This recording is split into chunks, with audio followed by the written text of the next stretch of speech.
A is for Alcoholic is a program about recovery. My name is John and I'm an alcoholic. And my name is Jerry and I'm an alcoholic. Join us as we go through the alphabet of alcoholism one letter at a time. You're back a little bit early this week. Not that it's going to matter since this is all pre-recorded and you're hearing this week. It's still going to come out, what, Friday? Friday. Right. A is for Alcoholic, the recovery podcast where we discuss our crippling alcoholism and all its multifaceted splendor. It's like two men and a baby, but the baby is a fifth of fucking hard liquor. Two men and a baby. Two men and a baby. Or was it three men and a baby? It was three men and a baby. It was Steve Guttenberg, Ted Danson, and Tom Selleck. Tom Selleck. Wow. Bam. Podcast done. I remember thinking like wanting to make like joke videos. And I think we did what we were going to do one with like you on a swing with like a bottle of bourbon. And like all romanticizing it. We were going to do that. And I just have these, or like, you know, cradling it and stuff like that. And there was this huge amount of. It was going to be the Queen's You're My Best Friend. Oh, that's right. And it was me and a handle of fucking whiskey walking around the park drinking this handle of whiskey. We never made it though because we were too drunk to make it. Mm-hmm. And we were using camcorders from like the 90s. Mm-hmm. Oh yeah. I told you I found some of those old videos from the early 2000s and it's bad. It's really, really bad. No, I knew you were going to say it. You're like, ugh, so mad at myself. And then I see it and I'm like, you fat butterball, whatever. Get out of here, buddy. I'm not even mad at myself. I'm just like, you're a dork, dude. Like, yeah, your ideas are dumb. Once again, we have very different ideas, which is fine. You get to own it if you feel embarrassed about it. But remember what they say in the cult. They say we will not look on the past and regret it, dude. And I see you looking on the past and regretting it. It's true. So it's not regret. You need to get your ass back in the cult. I just don't want shitty coffee. Yes. I mean, well, as things progress, indoor meetings will be back. I'll probably be back. I'll start going again. Yeah.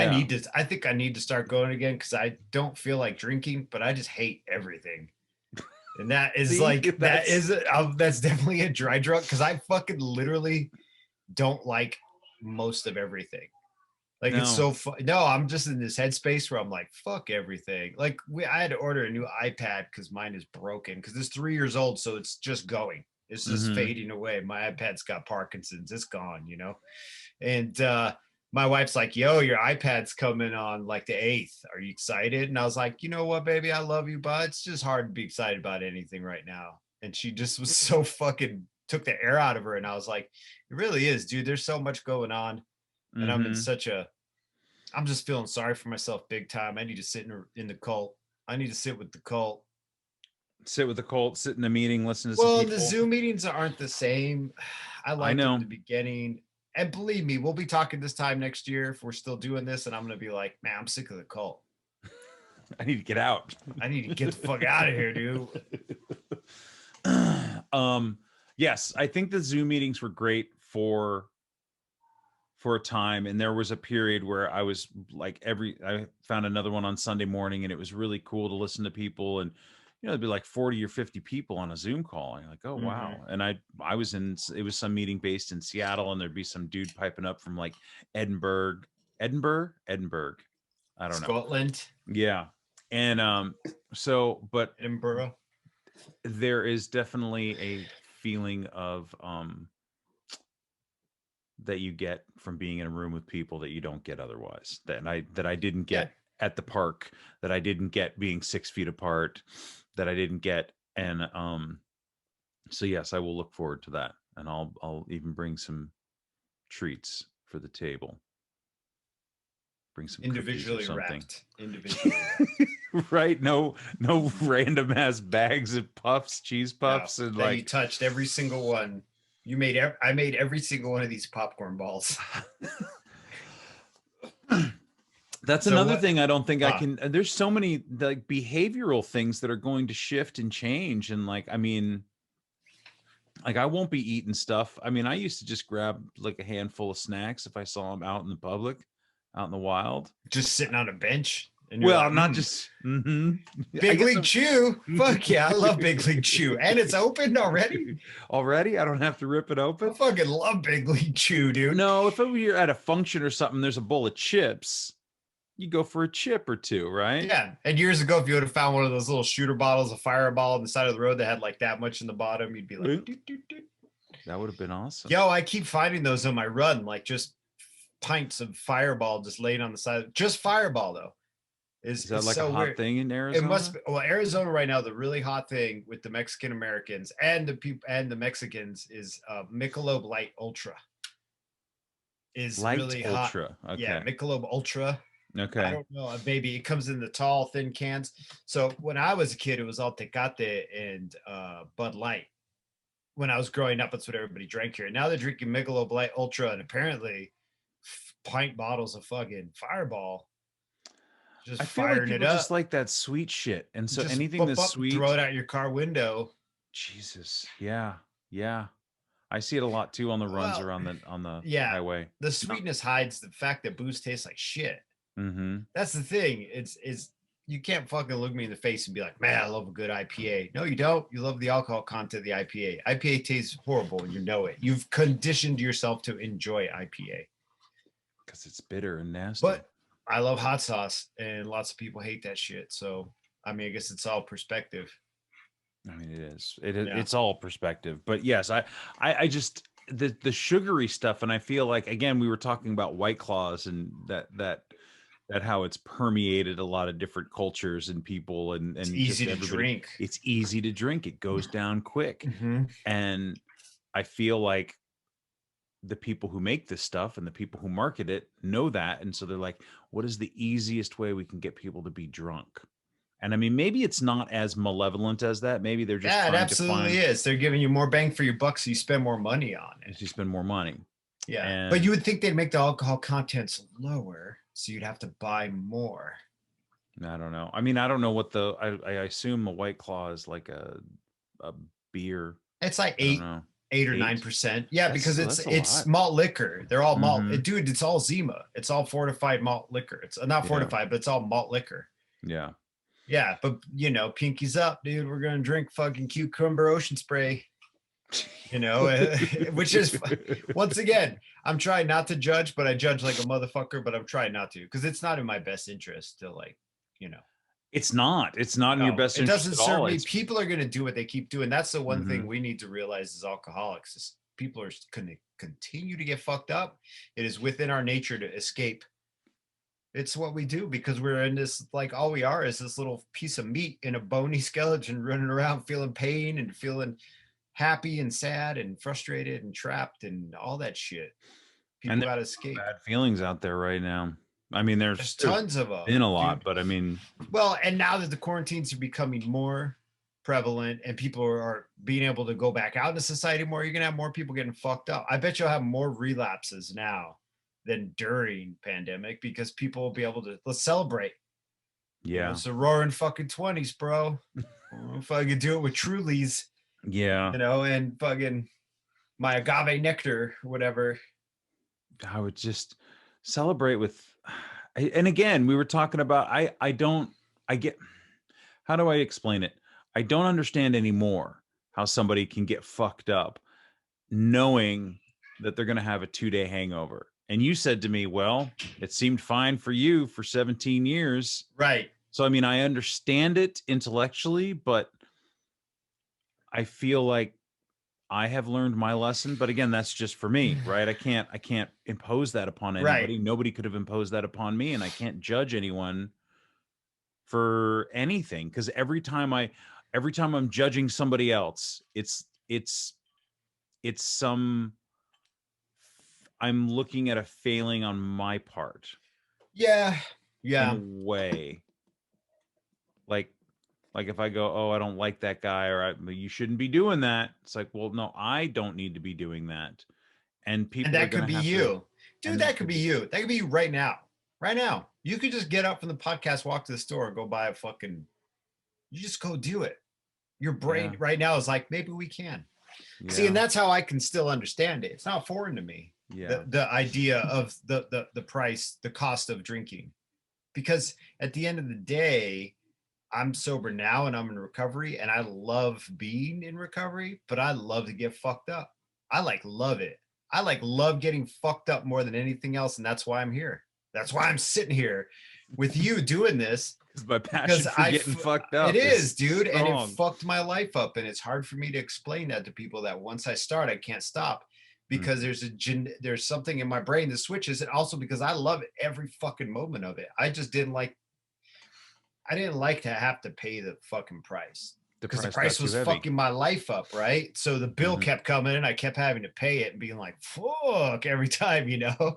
So for me, there are times in my life where I'm like, if you could drink without anything bad happening, would you still drink? And sometimes I'd be like, yeah, if I could drink again without having to fuck my life up, I absolutely would. But there are other times where I'm like, I wouldn't at all, because I know what I'm capable of. And I know that there's always a price. There's always a price, dude. There's no free lunches, man. That's even what she said in that book. Yep. No free lunches. There's no free lunches. So I know that I can go and gorge myself and do that forever. And, you know, it's not worth it. I am much happier now, but I'm with them. Like, I remember it. I remember sitting around feeling all warm and like that. And then all of a sudden you're more than warm and you're like, can't string a bunch of words together and shit. Because you and I are very different though too. Like, my brother-in-law was talking about you the other day, about the first time he met you. And he was saying, you know, I was really excited to meet this Naked John character that you talked about so much, because he was living in Seattle, and I was really excited. And then I met him and he was fucking hammered. But Danny was hammered too. Danny was hammered when he was telling me this story. He's like, and immediately he just took his shirt off. Like, he was like playing the role that everybody wanted him to be. And I was just like turned off by it. So I left.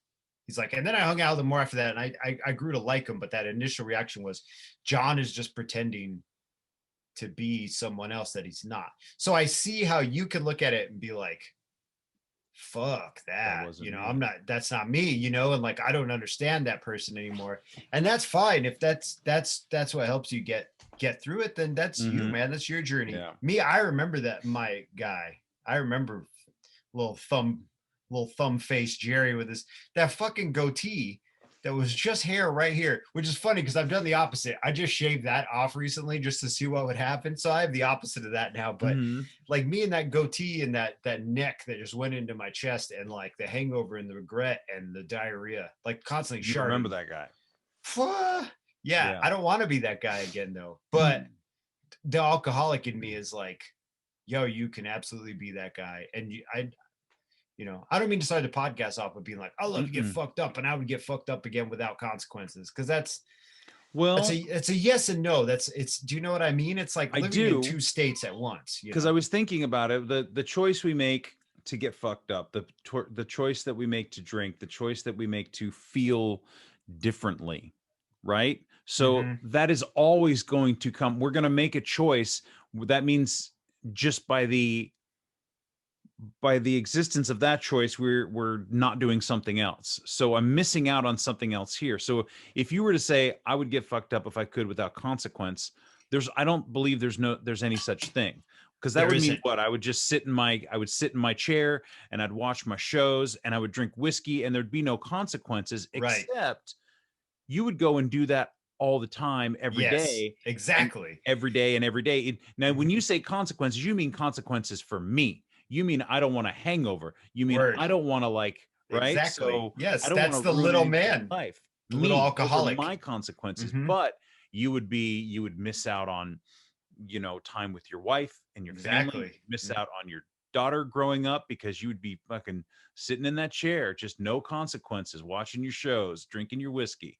So the consequences that you don't want to happen are selfish. Yes, because I'm alcoholic, Johnny. Look, everybody wants to fly, and nobody realizes when you start flying around, you get bugs in your mouth, your eyeballs dry out, You could fall, you could get hit by a bird. Like there's too much going on. Everybody has a dream and a fantasy. Everybody wants to have a threesome until your fucking wife leaves you for the other person you had a threesome with. Do you know what I'm saying?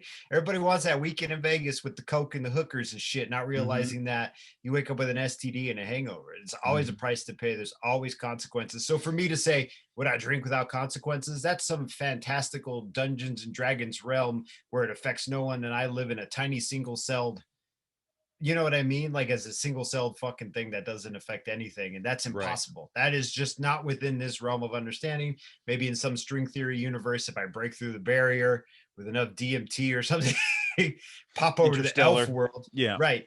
But that's the impossibility. So your point is not only valid, it's the fucking truth. It's the absolute truth, that because I am still selfish. Like I can't sit here on this podcast and say I'm fully recovered and I'm pious and all my decisions aren't based in some type of motivation for myself. Do you know what I mean? Like there are things I do that are definitely altruistic and help people around me for the to help people, you know, but I'm still an alcoholic. I'm still selfish as fuck. Like I'm just a non-drinking alcoholic, you know?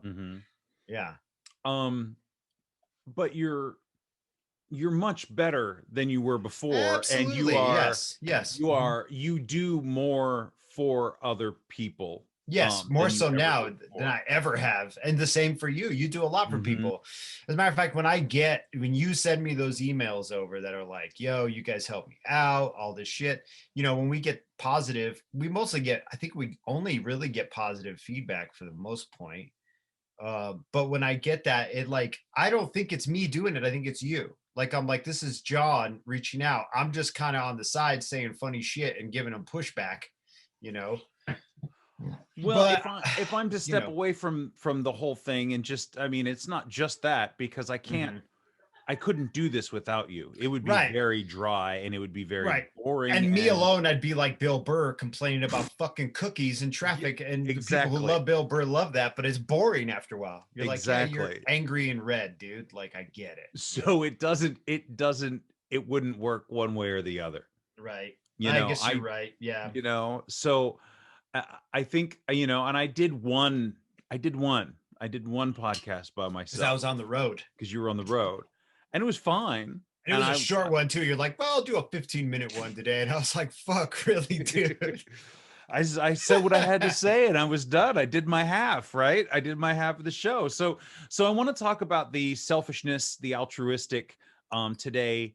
What was our letter? O? O is for OPP, other people's problems. Other people's problems. You down with OPP? I mean, we're 17 minutes in, so we might as well throw the letter in there. So I think of this twofold. One, other people's problems, the problems they give us, the problems we perceive, the resentments that we develop around other people, and also seeing other people's problems and doing something to help them.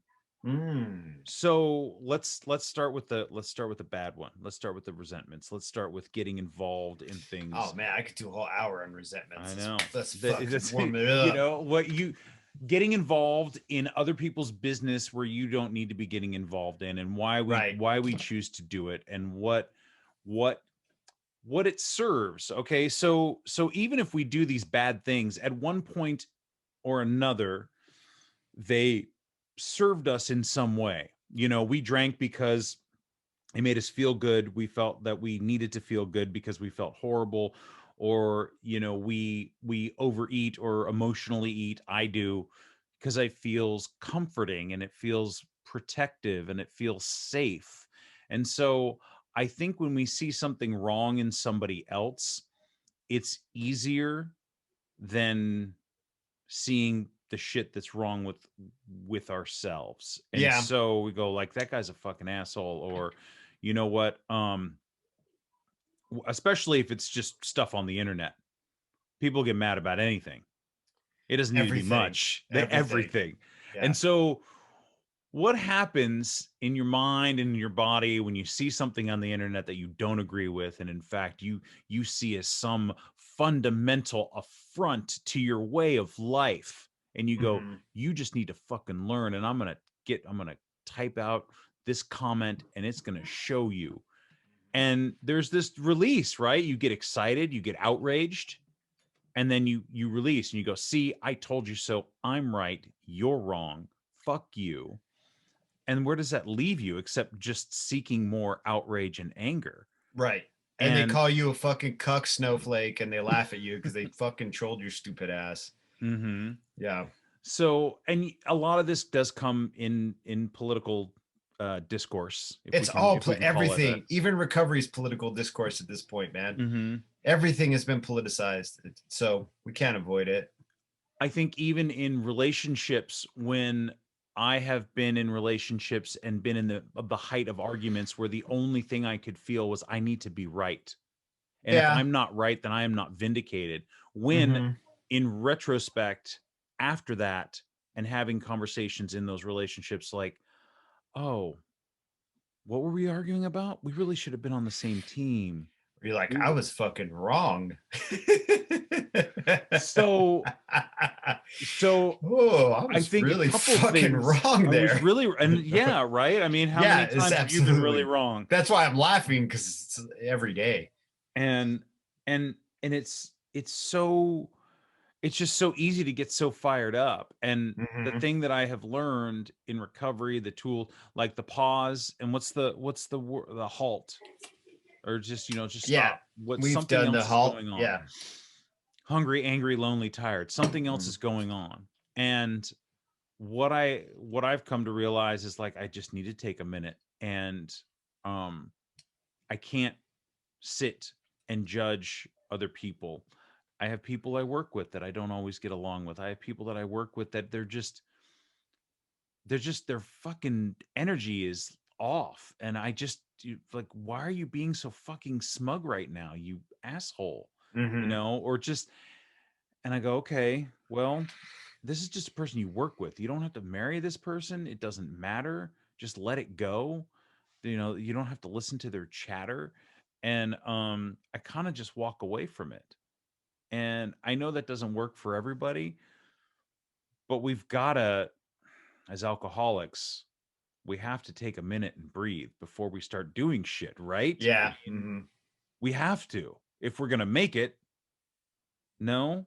I mean, I'm too emphatic? But no, you're not being emphatic. I just think as human beings, we should do that. But us as alcoholics, I think, what's the big threat? It's relapse, correct? Is that what we're trying to avoid? And then not only relapse is the big one, right? The big one is don't die from drinking, dummy, right? And then the second big one is don't drink. And then the third big one, for me personally, is don't indulge yourself in those behaviors that you were doing when you were drinking. And then it all goes down in a list of priorities to me. And then, you know what I mean? Don't indulge in those behaviors that would cause you to drink and things like that. So I guess as alcoholics, it is really important for us to manage our resentments, because that's what we've read in the literature of the cult, right? And it's not wrong. It's absolutely right. You just would generally, as a human being, live a better life if we could manage our resentments better. But for me personally, to indulge in those resentments feels good. It really does. It feels really good, and it is relieving to me, but it poisons me. It's just like booze, right? It feels really good, but in the end of the day, you're just poisoning yourself, because I can feel it. Like I've said this a billion times in this podcast, but when I feel angry like that, I feel a surge of power, and then immediately afterwards, I feel sick. Like I feel it in my bones that I've just poisoned myself. I don't ever anymore, as your first example, as far as like replying to someone on the internet, I don't at all. I don't anymore, because it doesn't work. And I've done it in the past, and I've tried to be very diplomatic about it, and then realized this is a dumb fucking dance that I don't want to do with someone that doesn't want to they just want to be heard and say their mean shit to make some transfer their anger onto someone else. Right. I'm not really around as many people as you are in public, because you work. So you're around people all the time. I'm around my family a lot, and I'm around like peripheral people. No, I'm just around my family. Honestly, that's it. And I have, other people in my life who are very close that I hold resentments towards, that I need to address and just kind of bury that hatchet, because, they're with people who are right wing, and I'm not really, like, politically and ideologically, I don't agree with that. And it's not even at this point a sense of, oh, you're right wing and your policies have to do with finances and stuff. I get upset, because I'm like, you purposefully, intentionally supported a person who runs completely opposite tantamount who am I as a person, who I am and what I believe as a person. And I find it offensive, right? But then we start getting into political ideology becoming a religious dogma, which is like fucking mad scary, but it's all entwined with itself. And I'm really digressing here. But the point is I'm holding a resentment like that, and I need to deal with it because I like really care about this person, and they're with someone who overall is a nice person, but politically and ideologically, I find them abhorrent, and it fucking makes me mad. And see, now I'm getting mad now when I think about it, and it does me no service. All I'm doing is depriving myself of something. When you hold a resentment against someone, an unfounded resentment, you're just depriving yourself. When you hold a real resentment at someone who's a real piece of shit who fucked you over and stole from you, fuck that person. Let that resentment go and cut that person off. I would cut, let me rephrase it. I would cut that person off like a fucking cancer. But someone I care and love about, and it's this peripheral dumb thing that I'm holding on to, we're all doing it, man. We're all doing it. You and I, as like left-winger fucking dudes who watch a bunch of BreadTube, and we're all like, hey, you watch ContraPoint and Thought Slime and all these other motherfuckers. We're doing it too. Just like they are on the right who are fucking getting past Ben Shapiro and going into 8chan and hanging out with Q and all that, doing all that dumb shit they're doing. They're thinking I'm doing dumb shit. Like, it's all resentment stacked up on resentment, stacked up on resentment, stacked up on resentment, and nobody's doing any service to themselves. All we're doing is depriving ourselves of that common thread of being human, man. You ever watch that movie Fear of a Black Hat? It's been a long time, but you remember when one of the rappers goes all PM Dawn? He gets all super hippie, and his song was like, everybody shits, everybody's got a butthole. That's how I have to like remember that sometimes. And I'm like, everybody poops through that little hole, baby. Like we're all the same in the end, you know. Just some of us, our brains are a little weirder than others. So yes. And it also I was no, it's Fear of a Black Hat. So my friend Tom used to he used to wear a knit cap. And I'd always be like, dude, because the movie came out in like 94 or something like that. And I knew him in 96 or whenever it came out. And we always see Tom rolling up and I'd be like, dude, fear of a knit cap, Tom. Yeah, fear of a knit cap, dude. Dude gets busted by a security guard, and they had the song called Fuck the Security Guards. It wasn't even Fuck the Police. It was anyway, if you're out there in the world and you love it, Fear of a Black Cat is way funnier than CB4. CB4 was kind of funny. Fear of a Black Cat was way funnier. Watch that. I think Chris Rock is a much better stand-up comedian than he is an actor. Right. And Rusty Cundieff, Fear of a Black Cat, look it up. Anyway, I guess the point I'm trying to make, and I know I'm steamrolling over you, we hold these resentments. We deal with other people's problems. I rarely get involved in other people's problems, right? I'm not like, let me solve that for you. Unless it's like my wife, and that's just me being a fucking patriarchal, toxic, masculine asshole, and I need to check that shit too. I don't have it as much as other guys, but I definitely got it. But as far as other people and their shit, like I'm like, you do you, just don't hit me with your car. You know what I'm saying? But I definitely am sitting at my kitchen table with my mom being like, you know what so-and-so needs to do. Do you know what I'm saying? You know what they fucking need to do? It's gossip at that point, right? It is, but it does me no service because they're not going to do that. And I'm just being high and mighty. Right. If you're just sitting at the coffee table and yelling at somebody who agrees with you about how much you hate somebody else, we're just talking shit. What are we doing? Yeah. Yeah. Well, I heard this. So I was listening to this podcast, and I'm a big fan of the Rich Roll podcast. I don't listen to all of them, but when occasionally I do. And his wife, Julie Pyatt is her name. And she's very much, some might say, woo-woo, out there, kind of crazy. Yeah, dude. Spiritual, not for everyone. And I thought the same thing the first time I ever heard her speak. And I was like, who the fuck is this woman? But she'll drop some nuggets. And in the middle of a diatribe of something or another, and I'm like, shit, I got to write that down.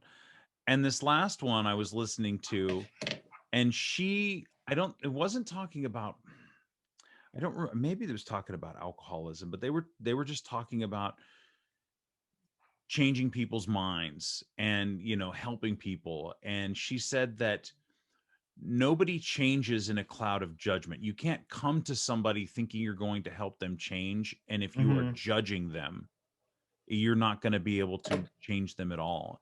Change only exists, or change only comes about through unconditional love.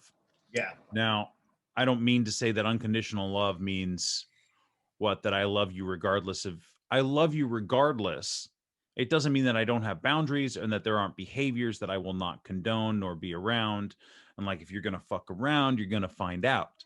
But, but that I can still give you unconditional love, as in what my sponsor gave me during the period of recovery, right, taking me through the steps. There was nothing about my behavior, and I was resistant the whole entire time. And so if we want to help somebody, which I think is the other part of the OPP, the other people's problems, is, you know, service, that you have to come at it without judgment. You can't look at somebody and say, well, let me tell you what you need to fix, because here's how you're wrong. People have to come upon that their own way. At least I did. I have yet to listen to somebody's story who they said, oh, I was told I was wrong and I fixed it. Right. Fixed it for me. Right. Right. That never happens. Really, like, somebody fixed it for me. You had to have the epiphany on your own. Whether it was shoved down your throat 100 times until it finally clicked, or you just came upon it one day. So that was something that really kind of resonated with me, is the whole, like, it doesn't come in judgment. So when I look at people who make me angry, when I hear something from somebody and I'm just like, okay, take a minute. It's not about me. I can move on with my day. It's also not every single problem out there from somebody is something for me to fix. Right. That's a big one. It's not. That's a big one. Nobody's asking me to help them. Then I'm not going to help them. I'm not here like, oh, well, let me show you how to do it. Oh, let me tell you how to live your life. That's never worked. Not that I know. No. And usually people aren't asking, they'll ask you for help if they need help. Here, the thing is, I like what you're saying. Yes. But I disagree with some of it for me personally in my life. Okay. As far as if someone is coming to me asking me for help, I think I have a problem with the word love. It's like my God. It's like me with God and love. Like, okay. I want to come from a place of understanding and empathy and compassion, but love's a strong fucking word, dude. That's too strong for me. So this unconditional love shit, I ain't fucking with that if I don't know you that well. We ain't fucking with that. Unless you're family, or I've raised you, or you've raised me, or I love you, or I've put my wiener near you. Like, love's not really, you know what I mean? And but the difference is, like, between you and I, there's love because you're family to me. Like, you've moved over in that. But, like, I don't know, man. Every time I hear that shit, it gets a little new agey for me, and I get turned off, right? But I can understand that love can also be a placeholder for me for kindness, empathy, compassion, which are things I really extol. I love those things, because the only way I could get better was if I felt people felt empathy with me, and I felt not just relatability, but kinship and kindness and compassion, and people going, hey, I've been there. Like, I know what you're going through. Like, that shit was invaluable to me in the beginning, and it still is now. Like, for you to understand that we both been through really similar shit. That's why we have that. Well, other than the fact that we both like the Smiths and the Simpsons, that's why we have that bond. But, you know, nothing really past but you and I are really different, though, because you're really embracing your feelings and you're not, like, weirded out by them. I'm, like, weirded out by my feelings a lot. And so I shove them aside, or I change their names. You know, in denial, I'll change your names because I get really uncomfortable still with some of my feelings. Whereas you're doing this thing now where you hug it all. You're like, yeah, I got love. I got love for the trees. I got love for the ferret. Yeah. I still have a little twinge of uncomfortability with that when I hear that shit. And I heard that the other day. In fact, it was yesterday, the day before. And I was like, unconditional love. And I felt this sort of like, ew, bitch, I'm Generation X. I can't have that. That doesn't exist. It needs to be transactional. And what am I getting out of it? And I'm like, okay, so let's slow down here. And I would say things like kindness, compassion, empathy, understanding. Those are just right. under the umbrella Right. of love. And so you're right. I think that's, and it's not the has- unconditional part that bothers me, because I don't need to be conditional. It's the love part that bothers me. That's too intimate. It's too intimate. It's too close. But see, I've always been hands up. So we're all different. We all approach it different. Some people will come to you with just genuine love, and I'll come to you with my semblance of genuine love, you know. I don't need you to, Right. I don't need to get intimate with you right any more than you're comfortable with either. Word. I'm not Word. asking to, I would never want to cross anyone's boundaries, regardless Correct. of whether or not I felt they were. I know you are really thoughtful about that. You do think about that shit a lot, about people's boundaries and stuff. I know you are. You're really considerate. That's the word I'm looking for. Yeah. Well, I think it's just the word love. It's what I have a problem with. It's not even a problem. It's more of me and my issues with showing a strong emotion other than anger. Because that's how my coping mechanism, that's how I've done everything in my life, is getting mad and frustrated. And anger gives you power. If you can't finesse your way through it, you punch your way through it. You kick your way through it, or you fucking curse. That's why we like anger, is because we're afraid, we're insecure, and we're helpless, we're powerless. Feel strong. Makes us feel strong. It makes us feel strong. You're not strong. You're just all red-faced, and everybody's looking at you like, what the fuck? You just fucked the whole vibe up in here. Yes. So maybe I do need to learn a little more love, John. Damn, dude. Just start with yourself. Yeah, dude. But if I look at the things that make me feel powerless and helpless, if I look at the things that make me feel insecure, I can't suggest it enough. If I write it down and try to understand it, it makes it a lot harder to be angry about those things when I'm working on them. Yeah. You know what I mean? And so, but that's what anger is. It is power. And we all want power. We all want agency. We all want autonomy over our lives. And then we realize we don't fucking have it. Yeah. And we live in a world where there's very little power that we have over the things that are in our lives. And that our lives are controlled by forces that are so much bigger that we can't even fathom, that are so chaotic and so like huge that we can barely understand them, and that we make simple stories about the world so that we can understand it better. And then when those things happen that are outside the simple stories we have told ourselves is the reality of the world, fucking blow up in our faces, we get angry and we go, no, that's not the way the world is. And it's like, well, embrace the chaos, my friend, because it's fucking out there. Yeah. No, you're absolutely right. And it's so funny when you're talking about it, it just occurs to me that, like, even if you think of these powers that are out of our control, or that's the whole thing with the AA thing, the whole mystery, it's always mysteries, because I think even when they were writing all the steps down, they were just like, well, I don't fucking know. We're going to start with a Christian God, but not a lot of people are into that. So I don't know.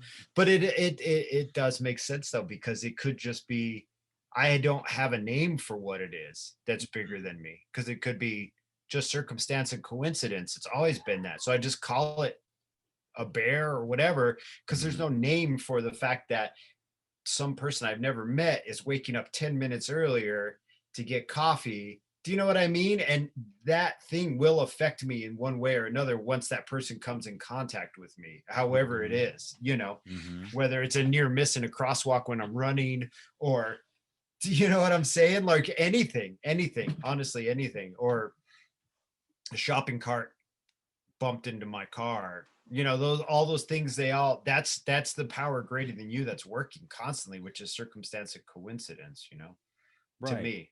Right. And so then I just say, hey man, can you make it work in my favor for once? No? All right, cool. And I think that, like, everybody's higher power is out there working for them. And it's not that there's one, I don't just believe working, right? I don't even think everything it's working for me. I think it's just working, and I need to accept the fact that I'm not part of it. And I am part of it. And there's a lot of things that happen that I think happen for little or no reason to me that I can see. Sometimes shit just happens for no fucking. Now we're getting way into this deep, dumb shit where like it's like we both smoked a joint or something. But I'm like, because I literally almost said sometimes shit just happens for no reason, but it does. Things have no purpose sometimes, and they command no greater meaning other than the fact that it's just an occurrence.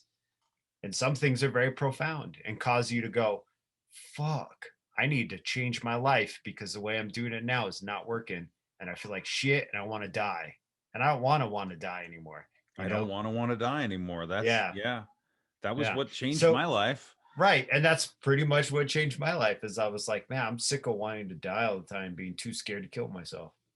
That's what it was. It really was. It really was. That's the rock in the hard place, huh? Yeah. I want to die, but I don't want to kill myself because I'm scared to. I'm scared to commit suicide. What's the option? Yeah. Get busy living, right? Like Red says, dude. Or get busy dying. Yeah. Do a little Shawshank over here. What say you, fuzzy britches? Huh? This is a hole in that wall. So I think one of the better things that we can do when resentments build up is this idea of service. And I have found it to be valuable to me in that, and it doesn't need to be large things.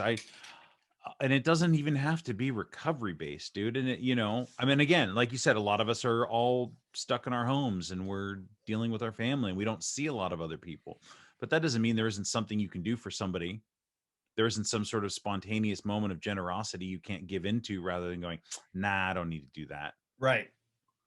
So, so what you're saying is we don't have to necessarily volunteer at a soup kitchen if we don't want to, or go down to the prison and do AA meetings. No, although but we can be the guy who leaves the big league chew on the bench for John to find. Exactly. You can leave a little. You can leave a little gift out into the universe, into maybe the chaos. Not food though. Maybe not food, but don't leave food out. I see what you're saying though. So and it doesn't always. It can change, Okay, so they say absolutely. There was always you got a commitment, you got a 6-month commitment, and that's important too for certain people to get structure and to have commitments, and it gives you a reason to get up and go. Oh, as far as what going to the meetings and being going to meetings, making coffee, ashtrays, we don't do that. And I never did that. But throw away all the jewel pods. Exactly. Yeah, pick up the jewel pods outside. Go pick up the jewel pods outside, Jerry. So I think those things are important, and the structure is important. Gives you a sense of camaraderie and community. Yeah.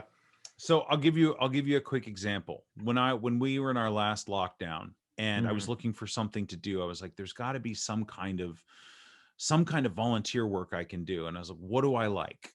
I said, I like to go out hiking, and I like nature, and I like taking pictures of the animals. And so I contacted the wildlife rescue. And so these are people that go out, like if somebody catches a fucking possum or a baby squirrel falls out of a tree or whatever it is. And I went through the whole process, and it was like hours of watching these, like 3 hours of videos, and you have to fill out an application, questionnaire, and all this shit. And so they finally said, yep, we'll take you. Perfect. We need you to show up. We're going to need 4 hours a week. And I thought 4 hours a week, that's no big deal. I can do 4 hours a week. I got no time. Now, all of a sudden, work shows up. That 4 hours a week becomes much more valuable. And so I've been going there, and now I've even added another day of work. So I was just like, maybe there's got to be another way I can do this, because I just don't have the fucking time, because I got to drive 40 minutes one way and 40 minutes back. So that's a whole day. And if I only have so much finite amount of time, I can't do it. So I emailed the woman and I said, look, I did this for a few times and it was awesome. I got to see some mountain lions during feeding time. Oh yeah. Check this out. So little ones or big ones? Big ones. These are not pets, and they're not trained. Like these are wild animals. They're wild animals. Yeah.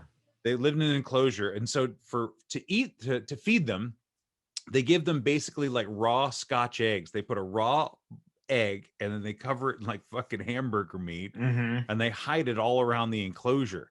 And then they pull up the gate, and these 2 mountain lions shoot out, and they just run around the place looking for these raw eggs covered in hamburger meat. And and they're like grabbing them and shit like that. And it was awesome.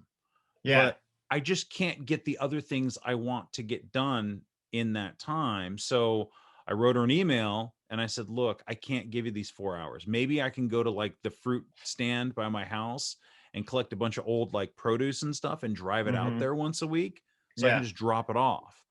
And she was like, that sounds great. Thank you for the email. And I said, can I still come pick up my t-shirt? Because I still want my t-shirt. And she said, of course. So your t-shirt is She's here. like, no t-shirt. That's what I was. See, like I'm over here like, man, I just want to get my t-shirt. But like, so you change it up and make something that works for you. It doesn't have to be a fucking sacrifice. It doesn't have to feel like toiling to help somebody else. It doesn't have to be involved in recovery. A lot of us find that to be very helpful to our own recovery. Right, because it's relatable. It's working within the thing, right. the condition you're trying to, remedy. Maybe not remedy, but live with. How about that? Deal with. I felt so fucking guilty writing this woman an email telling her I couldn't commit. Because, but it's like, I can't do it. It's just, it fucks everything up and I just don't have the time. Yeah, you're like, pandemic's done. You didn't hear? Governor Arizona said pandemic's done. We can just go do what we want. I got to go to I got boat races on the lake. What are you talking about? I got to mouth kiss strangers. Yes. Come on. Fuck these animals. So I would only say that if there's somebody who's asking for help in recovery, I mean, help them if you can, or find something else. There's plenty of things out there, and it doesn't have to be that soup kitchen vibe, it can be anything. So it's like, fuck it. I'm going to go take a beautiful drive once a week, drop off some produce, and I can do that. It was just that whole 4 hours in the middle of the day that I just I can't give. And so, I mean, make it work for you. It just doesn't have to be fucking miserable is my point. No. Even if it's something that you felt like you were going to love and then you didn't love. Yeah. I hate service. Tell me more. Such a pain in the ass. Right. I'm just kidding. Well, no, but but you know what? I don't really know how to do. I don't do service very often, but I feel like this is part of it. So this is what I cling to, is doing this, because I don't have time to do anything. I barely have time to do my own shit because there's always something to be done here. I'm like 9 people in this motherfucker. There's always something that needs to be done constantly. So you have a collective of people there. You have a family of people that you are doing service to constantly every single day. COVID. Yeah. There's always something. I'm homeschooling my daughter now because the state decided that all the kids can be back in school again. So there's no social distancing at all. They're just throwing all these germ factories into a building while the pandemic is still, the numbers are still high because this state is fucking backwards. And I mean, it's not Governor Coldstone Creamery. Yeah. The state's politics are backwards. How's that? The state in itself is beautiful. The desert is unforgiving. I love it for that reason. But like the politics are bullshit. So I'm like homeschooling my kid, and my wife is trying to get her real estate business off the road. And I'm like, I have to probably go back to a job I don't want to fucking do, but I have to, apparently, You're building a house, you're dealing with building a house, all that. I know. Did you see me have my fucking internal monologue about fucking tattooing? Hate fucking tattooing, man. I hate it. I hate it. And I got to go back to it. Apparently that's because my parents are like, go to work. It's what you do. You work. And I'm like, yeah, I don't want to sit around and eat fucking bonbons all day. Don't want to sit in a fucking tattoo shop with a bunch of fucking assholes who are like transphobic and mean and fucking dicks. And I have to draw shit all day that I don't want to draw. That doesn't give me there's like nothing fulfilling. I did it for 20 years, but it has to be done because it's the only thing I know how to do. That's all I know how to do. Kind of painted myself into a little corner there, So my idea of service is doing this with you. And he doesn't need it. Okay, here's the other thing. It doesn't have to be something outside of yourself. You're already doing it, right? So you don't need to feel guilty because you're not adding. I'm over here trying to teach an 11-year-old how to read. Exactly. Damn it. Wait, she doesn't know how to read, Jerry? What are you doing? Barely. She's fucking Gen Z, dude. The iPad reads to her. No, we were learning about the Olmec Empire, and we were learning about number placements, tens to billions now. They're going from 10, 100,000, 10,000, all the way up to a billion. So we're learning that right now. But Yeah. So all of that Homeschooling like a is, damn hippie. you know, it's just finding that balance that, you know, of like, what am I already doing? You go, Mhm. okay, I'm doing enough. I am enough. I'm doing plenty. I'm not saying, oh, I was the one who's over here sitting home alone by myself. Like, I need something to fucking do. So that's Right. what I created. Right. So it's Mhm. different. It's Mhm. completely different than you, who has a full plate of things going on. So, I Yeah. mean, everybody's life is different. And so you try to make something that works. And again, it doesn't have to be recovery related. You got to fucking homeschool. You're building a house. You're a devoted Dude, husband, the house shit son, is crazy too. brother, on and on and on. Right. Mhm. So, But yeah. stay tuned for my recovery zine. I'll soup to nuts.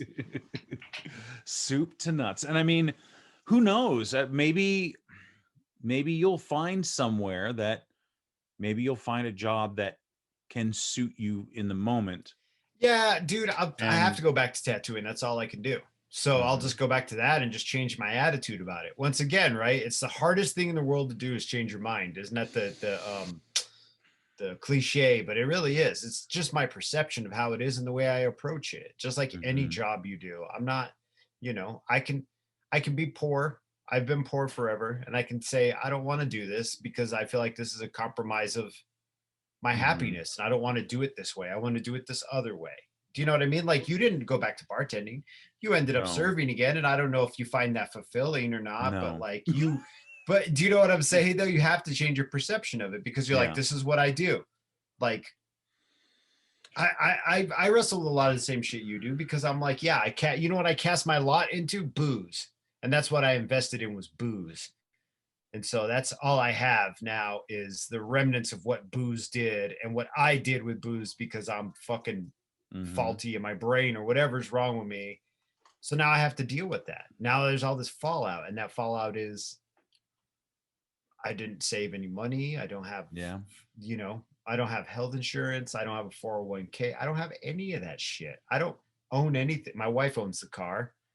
Get a new iPad. You know what I mean? So like I go down that hole and I start feeling sorry for myself and getting really angry with myself. But I got to forgive myself, and I have to change my perception of what is acceptable and acceptable, and Yeah. what service is and what service isn't.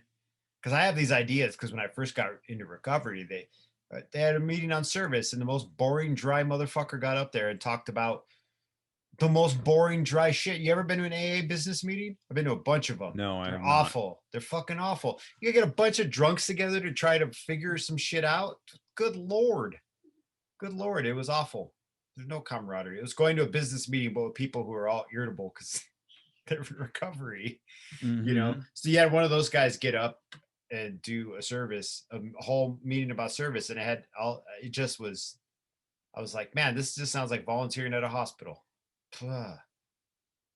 Yeah. Sorry, Yeah. did I just fart in the room? No, I'm just I'm like, you're you're right. over here like talking about unconditional love and feeding baby tigers, and I'm like, fuck service. I think that again, that didn't work for you, so don't fucking do it. If No, I'm and not. I'm not. I also know I don't spend my days doing only the things that sing to my soul, Jerry. Yeah, Okay, I you mean, do. You there's fucking teacup doiling motherfucker. You're over there's there making plenty. oat bran crepes and shit and dancing around Oh to, yeah, those are good. to the black crows in your backyard. I know what Mhm. you do, you half naked weirdo. So, but like, okay, I chose to pick up another shift at my work, and it was like because I need the money, Yeah, and I know you didn't want to because do it. I Yeah. have I have done other things. I've worked a lot less. I was unemployed for like 6 or 7 months one time. It was Mm-hmm. amazing. I loved it, but I Yeah. also blew through all the money that I had saved, Mm-hmm. and then lived on credit cards, working 1 or 2 days a week. And now I'm paying the consequences for those actions. And I really enjoyed Mm-hmm. that time. And it afforded me a lot of things I never would have been able to do. Mm-hmm. I got to pay the bill now. So, Gotta but get a the hangover for your brief exactly, six this is month stint of freedom, though, of actually feeling fulfilled. And but mhm, that's the way this culture is set up. That's the way mhm. and I don't want to get into that. That has nothing to do with alcoholism. Although capitalism does fuel alcoholism. Look it Sure. up. Read a Look it book. up. You read a book. Do your research, Jerry. Do your research. Do your own research. Do my research. I don't want to do it anymore. I'm too lazy. But I mean, like, when I think about you and I think about the way that you talked about tattooing prior to the pandemic, and then the pandemic hit, and then it was like, I guess I'm not doing that anymore. And then you created this other job, income, whatever, albeit not as big, but you doesn't make nearly as much money, but I'm so happy. I love it. It brings me joy. So I think that in some way or another, you could either, I don't know, man. I just feel like you could create something else for yourself that doesn't have to be such a fucking toil. No, I know. I will. I'll figure it out. I'm just in the moment right now. I was just, I can sit here and talk about the negative parts, but I was in a little room for 20 years with profoundly unhappy people. Yeah. Giving a service to people who thought that my service would make them happier. So I was just around unhappiness all the fucking time, forever. And I was part of it. I was unhappy. It was toxic. It was poisonous. Yeah. There was the one time that I was not working in a room full of people that were toxic and poisonous. It was here in Tucson at the shop I used to work at here, but I made no money. Because Tucson's a really crazy market for tattooing. So I had to go back up to Oregon and go sit in that fucking profoundly unhappy room with these profoundly unhappy people and be unhappy because I couldn't figure it out. So, but at that same point, this is also my perception of it. It really is. It's the way I look at it and go, this is what it is, instead of saying, just accepting it and knowing that, like, wow, I'm really privileged. I got to draw for a living. I didn't get to draw anything I like to draw, but I got to draw for a living. I'm like, look at me. Do you think I sit at home and draw wildflowers with all your fucking kids' names in the leaves? Like, that's what I do for fun. Like, I'm like, you know what'll help me pass the time? I don't know. I should draw a fucking dragonfly for a 60-year-old woman and put all of her grandkids' names in it in teeny tiny font. Yeah. I feel fulfilled. Whatever. This isn't about that though. No. This is, so, I can make my own podcast. It'll be like fuck tattooing by Jerry. I gotta go to work. I gotta go to work. So I would just say that looking at other people's problems. So it's, and I would say that the panacea to resentment is service. Panacea, huh? Yes. Panacea. The panacea. Isn't that like a type of meat? No, you're thinking of Italian. pancetta. Oh, okay. Pancetta is an Italian bacon. It's delicious. It is. Well, no, wait. So it's a ham. I don't know. Wait, so explain panacea before you start dropping these NPR words on me. You gotta look it up, huh? It just means a panacea is a cure-all, right? So it's just a solution. Okay, maybe that's you're so right. So your answer is service is the solution to other people's problems, or even focus on the service you already do, rather than focusing on other people's problems. We're all doing some kind of service, and if you're bored, like I was, there's plenty of people who need help and would be happy to go down to Raptor Center and throw some ham at a fucking Perugine Falcon or something, dude. Fuck That's what I wanted to do, right? But I think you're right. It is service. So on my end, it's my perception of service. Sorry, I don't mean to interrupt you, but on my end, it's my perception of service. And the hardest thing to do is to change your own mind. It really is. And I know I've said that already a couple times in this podcast, but it's really hard to change your perception. It's like that ship stuck sideways in the Suez Canal, dude. Like, we're gonna figure it out. It's gotta come out. It's gotta change, but it will change eventually. And I think that for me is been valuable because I've done it already a few times. So I just gotta keep doing it every day. So until you this is a great metaphor. This is a great metaphor. Until you move that evergreen tanker out of the Suez Canal, you're gonna have to fucking go around the fucking Horn of Africa. The Cape Horn, dude. The Horn of Africa. Yeah. You're gonna have to take the long way home. Yeah. Every single day until you don't get you that super unstuck. tramp this shit again, dude. I'm not doing this super tramp shit with you, but you do have to take the long way home. Until you fucking get it unstuck. So yeah, go get the bulldozers and the tugboats and start chiseling away and unload that Mm-hmm. motherfucker until it's light enough to move. Yeah. And then you don't got to be worrying about other people's problems because you'll be solving your own. Mm-hmm. Mm-hmm. Take the long way home. I'm trying to figure out if that was that Super Tramp? That is Super Tramp, and I sent you that other Super Tramp song. That's not from Red Dead Redemption 2. You're convinced it is, but I don't think it is. I've been playing Red Dead Redemption 2, and I don't think they're like, yo, let's put the first 5 seconds from Super Tramps in our fucking video game. Okay. They like hired some other dudes. Maybe the dude was in Super Tramp, though. I don't know. I don't think it's from that game, though. I just played it last night. Okay.